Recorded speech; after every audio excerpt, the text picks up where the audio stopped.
Hi friends, welcome back. ഇന്ന് നമ്മൾ ഉണ്ടാക്കാൻ പോകുന്നത് ഒരു 5200 mAh ഒരു പവർ ബാങ്ക് ആണ്. അതിനാദ്യം വേണ്ടത് ലിഥിയം അയൺ ബാറ്ററീസ് ആണ്. ഇത് ഞാൻ കേടായ ലാപ്ടോപ്പിന്റെ ബാറ്ററി പൊളിച്ചെടുത്ത സെൽസ് ആണ്. ഇത് എത്രത്തോളം നമ്മൾ ആഡ് ചെയ്യുന്നു, ഈ സെല്ലുകൾ എത്രത്തോളം ആഡ് ചെയ്യുന്നു അത്രത്തോളം mAh നമുക്ക് കൂടുകയാണ് ചെയ്യുന്നത്. അപ്പൊ ഞാനിവിടെ 5200 mAh ആയതുകൊണ്ട് 2 ബാറ്ററിയാണ് എടുക്കുന്നത്. പിന്നെ നമുക്ക് വേണ്ടത് പവർ ബാങ്ക് മൊഡ്യൂൾ ആണ്. മാർക്കറ്റിൽ ഇപ്പം പല ഡിസൈനിൽ പല സൈസിലുള്ള മൊഡ്യൂൾസ് അവൈലബിൾ ആണ്.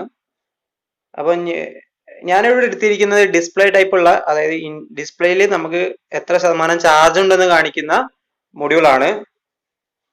ഇതിൽ നമുക്ക് ടോർച്ചും കിട്ടുന്നുണ്ട്. ഈ മൊഡ്യൂളിൽ നമുക്ക് LED ഇൻഡിക്കേഷൻ ആണ് കിട്ടുന്നത്, എത്ര ശതമാനം ഉണ്ടെന്ന് കാണിക്കുന്നത്.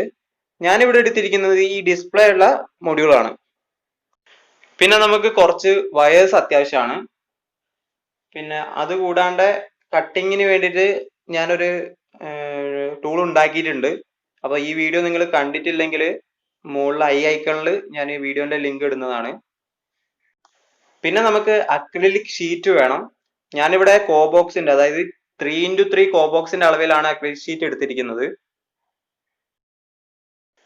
അപ്പൊ നമുക്ക് വീഡിയോയിലേക്ക് പോവാം.